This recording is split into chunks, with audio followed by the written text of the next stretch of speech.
Hello friends, today we are going to discuss about oral hypoglycemic agents. This is a part 1 because in this presentation I am going to discuss sulfonylurea, biguanides, meglitinide and thiazolidine. These oral hypoglycemic agents are classified as sulfonylurea, first generation, second generation, examples are given. Then biguanides, that is metformin. Then meglitinides, that is ripaglitine and nitiglitide. Then thiazolidinedione, roxaglitazone, and pioglitazone. These are the classification of oral hypoglycemic agents.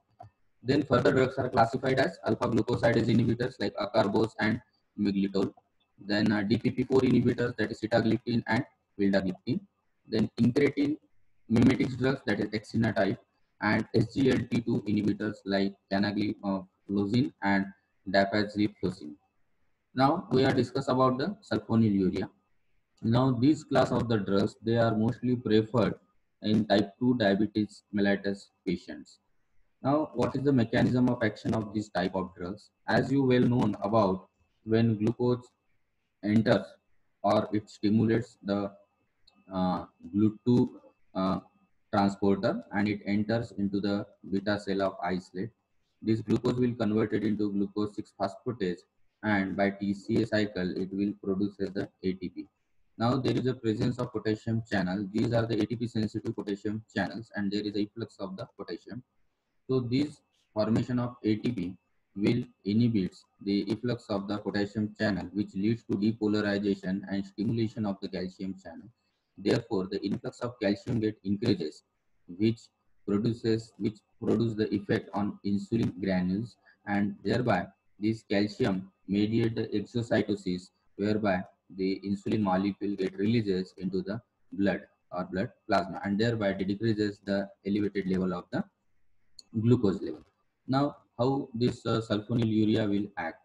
For the sulfonylurea, there is a presence of sulfonylurea receptor 1 near to the potassium channel. Now, what happens when you give the sulfonylurea? This sulfonylurea bind to the sulfonylurea receptor 1 and thereby it inhibits the moment efflux of the potassium. As a result, more profound depolarization takes place, more profound calcium will there, and more profound there is a release of the insulin into the blood, and that insulin will further metabolize the glucose and thereby it helpful for decreasing the elevated glucose level and produces hypoglycemia. Now, the other mechanisms are also given, that this sulfonylurea, they suppresses the glucagon level and thereby produces the hypoglycemic effects. You know, increasing the glucagon level is responsible for hyperglycemia. So it will suppresses the glucagon level. Some effects are there which are extra pancreatic effect. That means this drug sulfonylurea, apart from acting on the pancreas, it has some extra pancreatic effect, and this includes the increases the number of insulin receptor on the target cell. So as a result, the more number of the insulin receptors are there, more insulin will bind to that target receptors and produces the hypoglycemia. It also includes the gluconeogenesis in the liver. These are the examples of sulfonylurea like glimepiride, gliclazide, glipizide.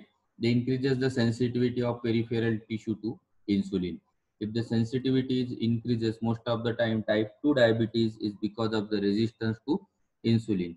If the sensitivity of insulin is increases, then insulin acts very properly and produces their effect. Then glimepiride and gliclazide, they have antioxidant activity apart from this hypoglycemic activity. What is the pharmacokinetic of this kind of drugs? The absorption of these drugs are orally. The tablets form of the drugs are available. Absorption of glipizide is delayed by the food.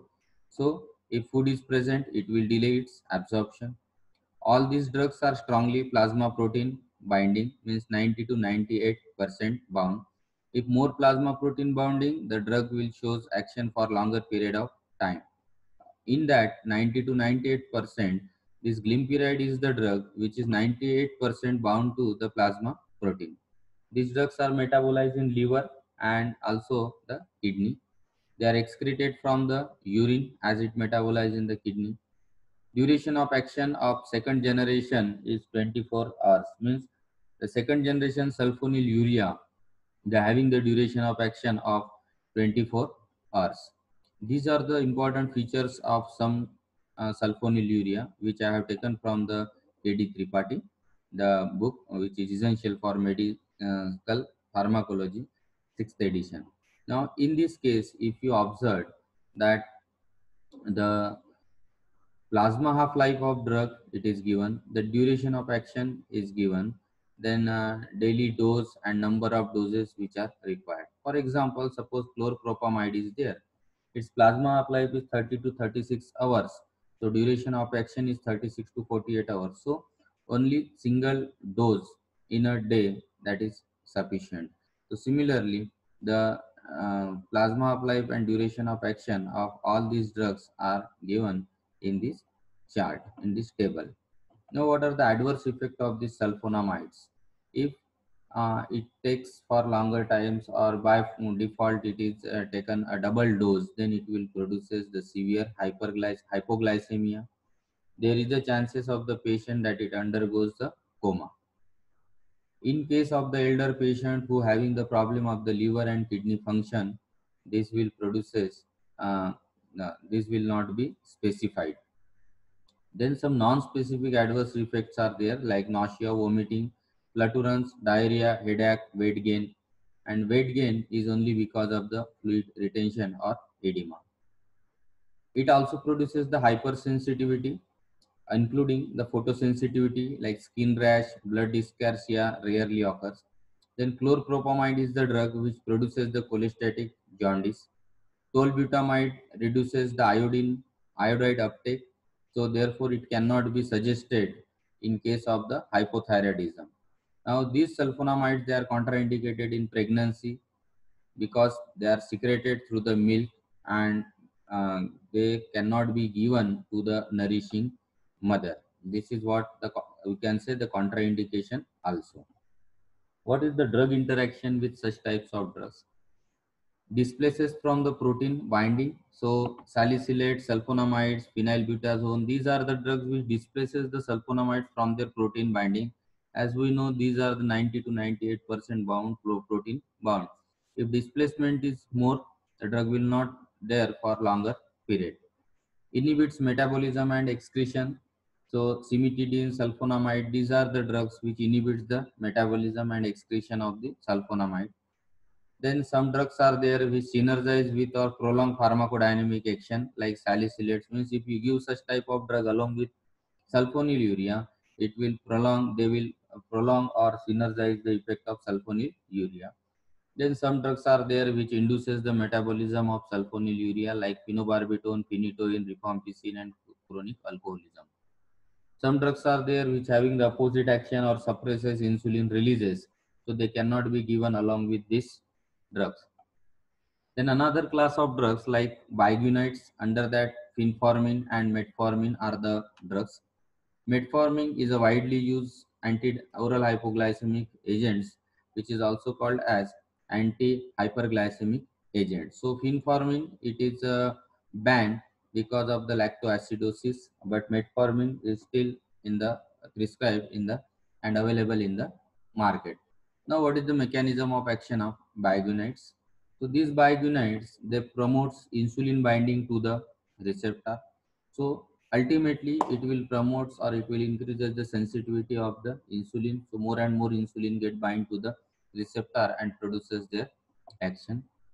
They decreases the glycogen synthesis into or glycogen releases from the pancreas, because glycogen is the hormone which is responsible for uh, glucagon is the hormone which is responsible for the increase glucose level, and here it will reduces the glycogen conversion into the pancreas.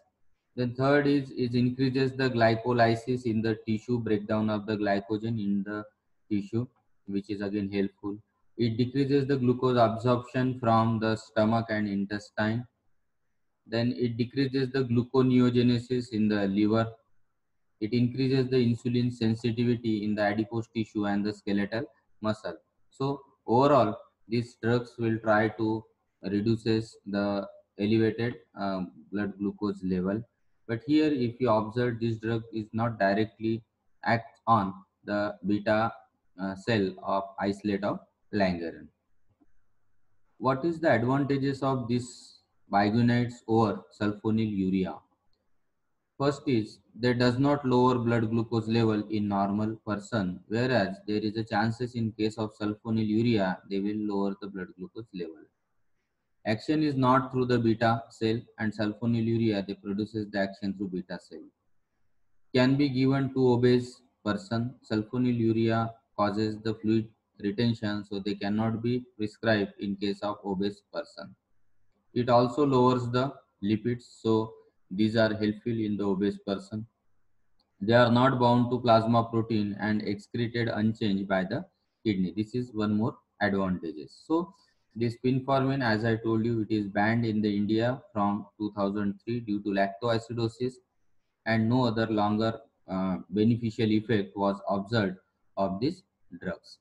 Then the adverse effects of biguanides, they produces abdominal pain, anorexia, nausea, metallic taste, mild diarrhea, and tiredness. Then lactic acidosis is one of the side effects, but with biguanides, with metformin, it is not profound, so it is observed rarely. Then vitamin D deficiency it causes because it interfere with the absorption of the vitamin B12. Uh, so with high doses of metformin, vitamin D deficiency may be occur certain time. Then these drugs are contraindicated in hypotensive state, then cardiovascular complications, then respiratory problem, hepatic and renal diseases, and in alcoholic because of increased risk of lactoacidosis. Then certain clinical uses are suggested. It is a first choice drug for drugs in obese type 2 diabetes mellitus patient, and it reduces the secondary complications like nephropathy, neuropathy, retinopathy. Then another class of the drug, that is meglitinide or diphenylalanine analogs. These are the quick and short-acting insulin seratogogues. These stimulate the release of insulin from beta cell. They are administered before each meal to control the postprandial hyperglycemia. Hypoglycemia is the greater risk if the meal is delayed or skipped. Means if the person is on this category of drugs, and if they are not taking their meal properly, if it is delayed or skipped, at that time there is a chances of hypoglycemia. The side effect of this drug include less weight gain and less allergenic as compared to the other sulfonylurea. Then given in combination with metformin or glitazones. So two drugs are given, ripaglinide and nateglinide. Ripaglinide onset of action is 1 hour and duration of action is 4 to 8 hours, and dose is 0.25 to 4 milligram orally before meal. Whereas nitaglynide, it is a diphenylalanine derivative. Its onset and duration of action are same as that of the rapaglinide. Doses are 60 to 120 mg orally before each meal. Now another class of the drug, that is the thiazolidine diones, and they are also known as the glitazones. So they particularly acts via the PPAR gamma. What is PPAR gamma? It is the peroxisome proliferator activated receptor gamma. What is this? These are also known as the glitazone receptors. It is a type 2 nuclear receptor like protein regulating genes. So PPAR gamma, these are particularly protein regulating genes, and they are also called as the nuclear type of the receptor. Now these PPAR gamma forms the heterodimer with retinoid X receptors, and these heterodimer regulate transcription of various genes. So in this case also, in diabetes also, they will act via the genetic modification. Then PPR, they regulates the fatty acid stores and glucose metabolism. This is very important part. Then they are expressed in adipose tissue, skeletal muscle, and liver. So inside the body, the PPAR, they are their more expression is observed in the adipose tissue, skeletal muscle, and the liver cell. It has been implicated in the pathology of numerous diseases, including obesity, diabetes, atherosclerosis, and cancer. So, in other part also, some expressions of PPAR are there, and most of the researchers uh, they are finding out the role of this PPR in these different types of the diseases like obesity, atherosclerosis, and cancer. Now, these PPAR gamma agonists, they have been used in the treatment of hyperlipidemia and hyperglycemia because they also manage the hyperglycemia, excess glucose level, and they also having the effect on the excess lipid. So lipid lowering activity is also associated with thiazolidine type of the drugs. What is the mechanism of action of these drugs? As we know, these the expression of the PPAR gamma, they are highly available, or high expression is observed in the liver cell, adipose tissue cell, and skeletal muscle cell. So here, the at all this level, these drugs will activate the PPAR gamma. And this PPR gamma, what they will do, they causes the modification of gene expression and transcription. And as a result, there is a decrease in the lipolysis and decrease in the free fatty acids. Decrease in TNF alpha, which is a marker of inflammation, decrease in the leptin level, which is obesity, and increase in the adiponectin level. Overall, these changes will lead to the improved insulin sensitivity, and insulin sensitivity is increases insulin will reaches to the blood, and it will decreases the elevated blood glucose level, and thereby this drug reduces the insulin resistance, which is normally a problem.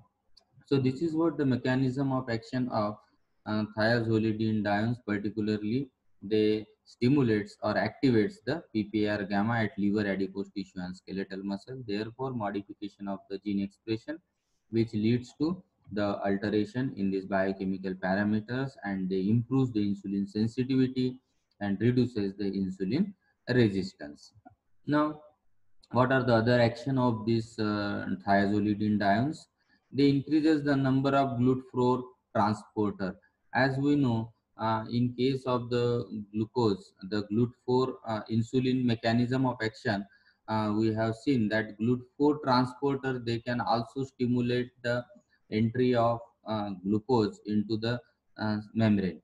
So they promotes peripheral uptake and utilization of the glucose if GLUT4 transporter is activated. Second mechanism, that decreases the hepatic glucose output by inhibiting the gluconeogenesis. So in liver, the glucose is stored. Then third is the decreases the HbA1c level. HbA1c, it is the glycated hemoglobin level, which is again the marker for average 3 months glucose level. So it will decreases the level of HbA1c. They increases the HDL level. HDL, high density lipoprotein, it is a good lipoprotein for our body, and decreases the triglyceride level. Triglyceride and LDL, they are harmful for our body. So they increases the good lipid level and decreases the bad lipid level. Then the drugs under this class is the pioglitazone, which is widely used. The dose is 11 to 45 mg, which is a range from 11 to 45 mg. It is daily and orally. The effect lasts for 24 hours. Likewise, rosiglitazone, the dose is less as compared to pioglitazone. It is 4 to 8 milligram daily orally, and effect lasts for 24 hours. Now, what is the kinetic of these drugs? The viability is unaffected by the presence of food. These drugs are metabolized by liver. Then certain drugs like rifampicin, they induces cytochrome P4 enzyme, thereby decreases the plasma concentration, means they increases the metabolism of these drugs. Then gemfibrozil impedes metabolism and increases the plasma concentration of the drugs. Then it is suggested that the dose reduction when they are used in the combination with the other class of the drugs. Insulin sensitization action takes several weeks to develop. Means once you have started this drug, it will take time to produces the insulin sensitization action. What are the adverse effects? The adverse effects include weight gain, as it produces the fluid retention and the edema. They increases the extracellular fluid, increases deposition of fats, and hemodilution leads to reduction in hemoglobin concentration, and that will affect on the HbA1c level also. These are the contraindication. They are contraindicated in the hepatic failure, then pregnancy, then lactating mother, children's, and in heart failure patient. So this is all about the three main classes of oral hypoglycemic agent. In the part 2, we will go with some important categories of the drugs used in the treatment of diabetes.